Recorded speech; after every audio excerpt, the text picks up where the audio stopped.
Welcome to Movie for You. Today we are going to explain in German science fiction thriller movie called The Colony. Spoilers ahead. Watch out and take care. When Earth became uninhabitable due to climate change, pandemics, and war, the ruling elite of Earth fled to Kepler 209 to settle. 2 generations later, a new project is launched to return to Earth and investigate the possibility of returning to it. The first mission back to Earth is lost shortly after landing, so Kepler dispatches a new crew for the Illicit 2 mission. The spaceship crashes into the water and the crew becomes unconscious. Blake, one of the crew member, tries to save the others and manages to escape, but becomes unconscious. Blake wakes up on a seaside and begins crawling to see her crew members. She discovers one of them is dead and rushes to see another in the spaceship. Blake soon sees Tucker inside and notices that he is still alive. She opens Tucker's mask and informs him that the air is now clean. She also tests him and provides him with first aid. Tucker informs her that they must deliver the report to Kepler, but first they must travel to the other side. Tucker tries to walk but falls down and Blake decides to go alone. She begins walking and travels a long distance but finds no recon. Blake comes to a halt abruptly when she notices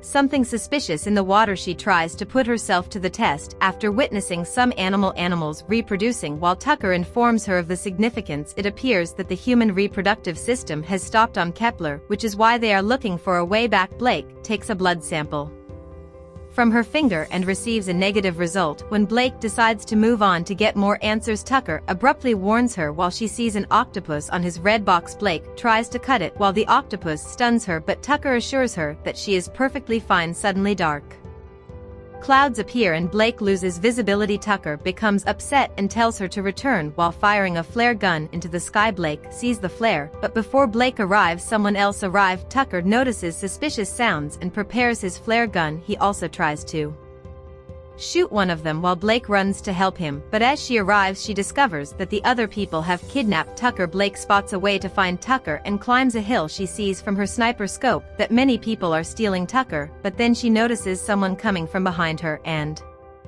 kidnapped her. Blake awakens to find herself trapped in an underhole, but she is happy for Tucker. Tucker now informs her that these are the Earth's survivors. When Blake notices Tucker is bleeding, she climbs up and requests first aid, but the leader of the group, Narvik, shows her another seriously injured person. Blake now demands her first air box and informs Narvik that it is in the pot. Narvik also keeps an eye on her while she heals the man and prepares medicine for Tucker. When she returns, Tucker is taking his last breaths. She tries to calm him down and tells him that she sees babies in them and that she has a way to tell Kepler. Now Tucker gives her to Lockett and tells her that he cannot join her in the mission and takes the suicide tablet. Blake suddenly recalls her father telling her not to be afraid and that if she should light a fire and his father will come to her. As Blake notices water coming in, she tries to come up and begins calling for help. Narvik appears to have locked her up. After finding water everywhere, she climbs into a boat while Narvik handcuffs her again. At night, Narvik recalls her father abandoning her and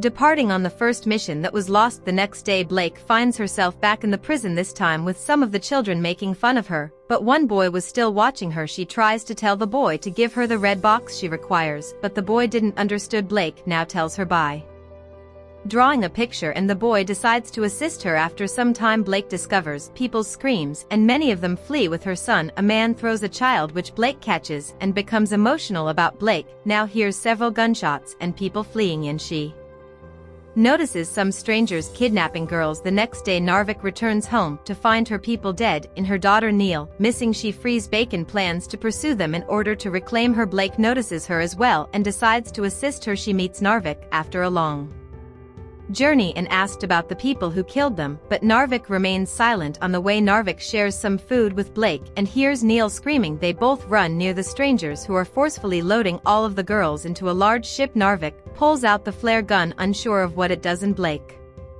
tries to stop her and tells her to use it to distract them, but Narvik refuses to listen and Blake knocks her out. Blake now shoots the flare to distract them and infiltrates their ship. She then tries to find the red box, which she finds, but hides when she notices that the Earth people have returned. Blake has no choice but to enter the ship and hide with the many people and children who have been kidnapped. The ship slowly started moving. After some time, Blake awakens and notices that the ship has came to a halt in an unusual location. The people now lead them to large ships that appear to live there, and Blake notices that the place is distracted. They quickly take them inside the large ship where there are numerous guards. Soon after, they instruct them to form a line while their boss Paling appears and approaches to examine and separate them.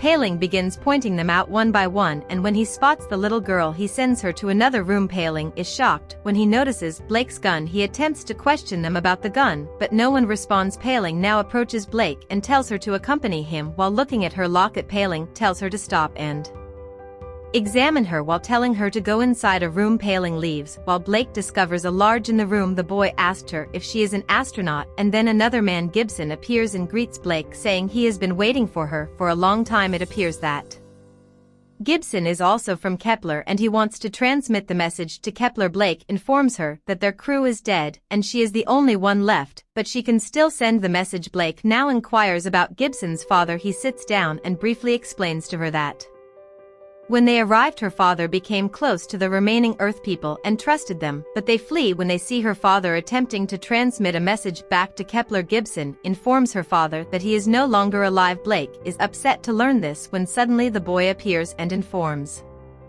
Gibson that he wishes to speak with Blake, and Gibson tells him to go to her mother. Blake inquires about the boy, but Gibson informs her that he was adopted. Gibson then shows Blake her father's plans and experiments, and they continue to work on one of his projects. Blake can now see the turbines that provide energy to the entire area. Gibson now tells Blake that they must send the message as soon as possible in order to exact vengeance on the Earth people for their lost loved ones. Blake gets ready the next day and discovers blood running down her legs. She is amused to see that her biological problem appears to be resolved. Blake then goes to a schoolroom where she sees many children. Gibson introduces her to the children and Blake is delighted to see them. Blake soon notices that they have also brought the boy. She was now becoming suspicious. The children then started questioning Blake while Gibson responds. Blake makes an effort to concentrate on the boy. She was trying to find answers, and when she notices Gibson's adopted son studying alone, she tries to see the papers. The boy now begins to question Blake and finds her so intelligent that he decides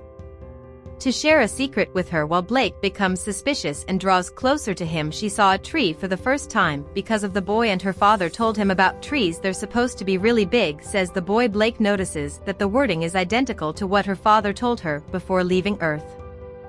The boy tells her that this was told to him by a man who lives secret room. Blake takes a deep breath and appears to realize that Gibson is concealing the truth. She tells the boy to show her the way and goes to see her father alone. Blake takes the map and proceeds to the secret room. The door is locked from the outside. She enters and discovers her father locked in a compartment. She got upset to see her father in this condition, and then Gibson appears and apologizes to her for lying to her. Gibson now tells her the truth. Her father didn't wanted the Kepler people to return, so he destroyed every piece of equipment capable of sending a signal or a message back. That's why Gibson hadn't locked up. Blake begs for the door to be opened so she can confirm this with her father. Blake's father notices her and becomes emotional as they both hugs.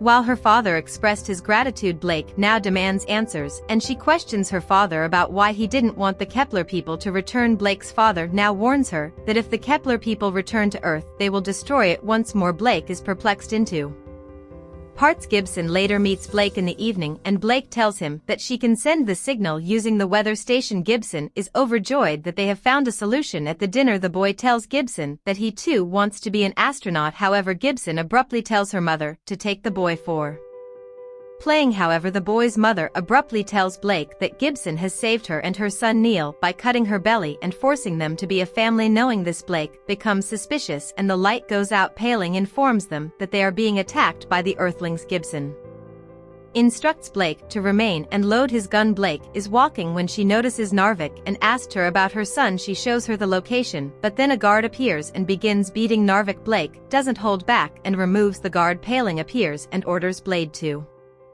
release the guard before beginning to beat Narvik. She begs him to stop, but Palin continues to beat her. She now has the true face of Kepler people who doesn't deserve to return to Earth, which is why her father destroyed anything that could send a message to Kepler. Neil's mother is now tending to Blake's injury, and Blake notices that Gibson has other plans. Gibson tries to brainwash Blake once more, telling her that they need women and children for the Kepler people because their women's reproductive system is broken and they will need the girls. Blake remains silent. and keeps her plans hidden. After Gibson leaves, she searches for Narvik's son and tells him to wait while Paling knocks on the door. She tries to avoid him, but Paling follows her inside and attempts to seduce her. Blake tries to avoid, but Paling suddenly notices Narvik's son's voice. He now walks slowly towards the door while Blake chases him down and kills her by giving him a suicide tablet. Blake adopts Narvik's son and sets out to find his mother. She gives him to her mother and sets them all free. She then goes to his father's room and tells him to leave her alone, but her father is looking for something else when he notices Gibson walking towards the weather station. Blake's father now politely informs her that if they do not intervene, Gibson will bring Kepler people and destroy all the Earth citizens. Blake finally comprehends and embraces her father. Blake takes her gun and with Narvik's help kills the guard. She now moved towards Blake to prevent him from transmitting the message. When she arrives, she discovers that Neil is her own brother. Gibson tells her to drop the gun while murdering Neil's mother. Gibson completes the transmission while Blake leaps on him and drags him into the water. Blake drowns and becomes unconscious, but Narvik appears and pulls Blake out of the water. Narvik now administers first aid to Blake, and after several attempts, Blake awakens the entire Narvik, making everyone happy to see her return. At the end, Blake meets her brother Neil and tells him that she is her sister, while Blake's father looks unhappily and Blake promises to fight anyone who returns from Kepler and harms them. Subscribe to see more videos like this, turn on notifications and leave a like to help the channel out. Thank you for watching.